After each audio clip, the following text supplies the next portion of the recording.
Heck of a night for Bryce, heck of a night for the Phillies as they start a series in Detroit, even a triple play mixed in. Welcome on in. It's the Midday Show. Hugh Douglas, Joe Giglio, Kyle Quinn behind the glass. You guys with us, 215-592-9494. Hugh Douglas, good morning. Good morning, Joe. Good morning, Philly. Do y'all know Tuesdays are just as bad as Mondays? Really? Yeah. I mean, because it's like Monday, especially in the summertime, because Mondays are kind of like, you're coming off a hard weekend. And Tuesday, you're just trying to, get back into the swing of things. So Tuesdays are just as bad as Mondays. Yeah, I don't know about that one. I don't know, but all right, there's the This Daily is Douglas. my hill, and I'm going to die on it. This is Hugh's truth, and let him be. Let me throw you some Joe Giglio truth here. Bryce Harper last night, another home run. Bryce Harper, big night. Bryce Harper now second in the odds and closing in on Shohei Ohtani to win the NL MVP. This guy, he's having a great season. Nice night for the Phillies last night. Certainly a nice win. Expected, though, right? Kind of had to. Shohei Ohtani has to have a nice season, though. Well, of course, he's a great player. Well, not only that, he trying to, ippy and stuff like that. He's trying to move people off of the other stuff he got going on. Sure, and we're in the midst of what I think is going to be a fun MVP race, and Bryce Harper very well might win the MVP again. I mean, Bryce Harper now is closing in on closing that gap in the odds on the MVP with Shohei Ohtani. That would be 2. If Bryce Harper gets this one, that'd be 2 in the Phillies uniform. That'd be 3 overall. And Hugh, I was thinking about Bryce Harper and his career here in Philadelphia and what he has been so far, and obviously a lot of time to go, right? He's got 7 years left on the contract. He wants more years, so Bryce is going to be here a very long time. And I was also thinking about the way we react to Bryce Harper. I got to hear a little bit of the afternoon show yesterday, and their conversation about accountability. Spike don't like him. Well, I don't think he doesn't like him. I think he wants accountability. And Spike don't like him. Well, that's what people say. But I think he wanted accountability, and that's okay. But the way people defend Bryce Harper, people love him, Hugh. There's a love between Bryce Harper and the fans of Philadelphia that is enormous. And when you factor in his play, which has been great as a Philly, the postseason stuff, which has been great, although obviously we need a championship on top of it, and the way the city feels about him, it's pretty obvious to me what is happening in front of our eyes. You know what that is? Well, I mean, a couple weeks ago, Mount Rushmore week, right? And they did all the Mount Rushmores, and Bryce was a Philly Mount Rushmore, a Philadelphia Philly Mount Rushmore. So people in this city believe right now Bryce Harper is one of the 4 best Phillies of all time. He's got a long time to go. And I believe we're watching Bryce Harper become on the path he'll end up as the greatest athlete in Philadelphia sports history. I believe we're watching that happen. The greatest in sports history. The greatest in Philadelphia sports. I believe when Bryce Harper's career in Philadelphia is over, he will be talked about and said as he's the best athlete to ever play in Philadelphia. Hugh Douglas, what do you think? I think that he has to win a championship first. I think that it'll be a conversation to be had, but he has to win a championship first. I think people love Bryce Harper because, number one, Bryce Harper chose Philadelphia as opposed to a lot of other people. Like, we're going through something right now where the elephant in the room is, why not us? Especially when you talk about the NBA draft that's coming up, the fact that NBA free agency has started and we haven't made any moves yet. We're talking about all these big-name free agents. We talk about Paul George a couple nights ago, and we talk about the fact that he, in his cryptic messages, basically saying he's not coming to Philadelphia.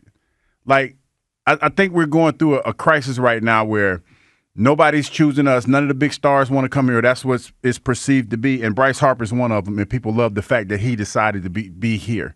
And he's a hell of a player, no question about it. But Bryce has to win a championship, in my eyes, to be in that conversation. Well, of course. And I think he's going to win a championship. I think the Phillies are going to win the World Series. I felt that from before the season. My mind hasn't changed. They got work to do with the deadline, but I believe they're going to win the World Series. And I just look at the career he's having here. He arrived here in his prime at 26. Yes, he did. He wants to play a long time. Now, obviously, health and his body and all that's got to play into it. But if Bryce Harper ends up playing here, let's just say the whole contract, and then we know he wants to add more time on. If he ends up doing that, he's going to put up ridiculous numbers here. Is he ever going to have Mike Schmidt's numbers? No, because Mike Schmidt played his whole career in Philadelphia. Bryce played the first 7 years of his career somewhere else. But Bryce Harper, I mean, look at what he's done since he got here. This could be his second MVP season. He's going to end up, if he just plays out this contract and stays healthy and maybe a few extra years, he's going to end up second all-time in the franchise history in home runs. He's going to end up second all-time in total bases. He might end up with only maybe one of 3 guys to play 2,000 games. He's going to rack up tons of numbers in Philadelphia. He's beloved here. Listen to what he said last year when he hit his 300th career home run, what he feels about this place, this city, and why the connection is there. Here's Bryce last year. I love being a Philly. I mean, plain and simple. It's something I dreamed about. Just really, this fan base, this city. I love them. I really do. Plain and simple. I feel like I'm, part of this family, and they're part of our family as well. And there's nothing like it. I mean, it's. I go on and on. I mean, everybody thinks I pander a lot, but it's real. I mean, it's so real. It's from the bottom of my heart, and I'm just thankful to put this jersey on every day.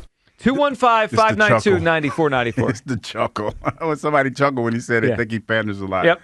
There's nothing wrong with that, man. I know that rubs some people the wrong way, but I think that's one of the reasons why people love him as much as they do, is because they feel he's really relatable. And he, whether it's an act or whatever, I don't know, but he acts like he loves being here. And that's big, man, especially when you talk about a time where, a lot of Philadelphia athletes that are here, it's a love-hate relationship. And it feels like Bryce has a lot of love for the city. So, yeah, this is a tough place to play, man. Let's just call it what it is. This is a tough place to play. If we're being fully transparent, initially I didn't want to come to Philadelphia because when I got traded, it was not somewhere that I envisioned on being. But since I've been here, I love it here.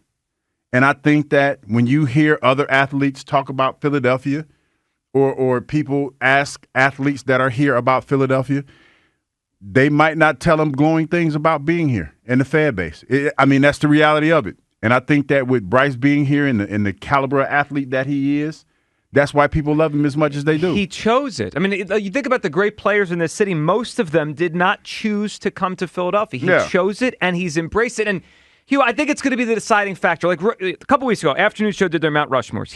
Bryce Harper was already voted Mount Rushmore. He hasn't won yet. So in the eyes of this fan base, in the minds of this city, he's already one of the 4 greatest Phillies ever. He hasn't won yet. He wins, he's going to go to number 1. I believe the deciding factor is going to push him over Mike Schmidt. And we could all romanticize it now because Schmidt's at a different stage of his life, and he does some of the broadcasts. In the last couple of years, he's been on TV a lot on Sunday games and all that. Hugh, Mike Schmidt didn't love it here. Mike Schmidt did not have a great relationship with the fans when he was a player. Bryce Harper does. That's going to push it over the top. I understand he needs to win, but as we project forward, he's going to end up with at least 1 MVP in a Phillies uniform. He looks like he's catching Ohtani right now to have a second MVP in a Phillies uniform. I believe he's going to win a championship. He's going to put up ridiculous numbers. He's going to go into the Hall of Fame with a Phillies P on the plaque. Like, it's all there. It's all there. He's going to be, and I think about yesterday, and I didn't get to hear the whole show, but I did hear enough and listen to some of the clips of Spike's take on Bryce yesterday with accountability. And what struck me wasn't what Spike said. Like, I'm fine with that. Like, yeah, we should hold him accountable. We should hold every athlete accountable. What struck me was the reaction. People will go to the nth degree to defend Bryce Harper because they love him. Last October, when I criticized his base running in Game 2 in Atlanta, you would have thought I cursed on the air. Like, it was bad base running. It's okay to say it, but people love him. And like, that's the reality of it. So I believe 15 years from now, whoever is on WIP doing a Mount Rushmore week or whatever the shows are doing, whatever the conversation is, people are going to call one by one and say, he's the best athlete in Philadelphia sports history.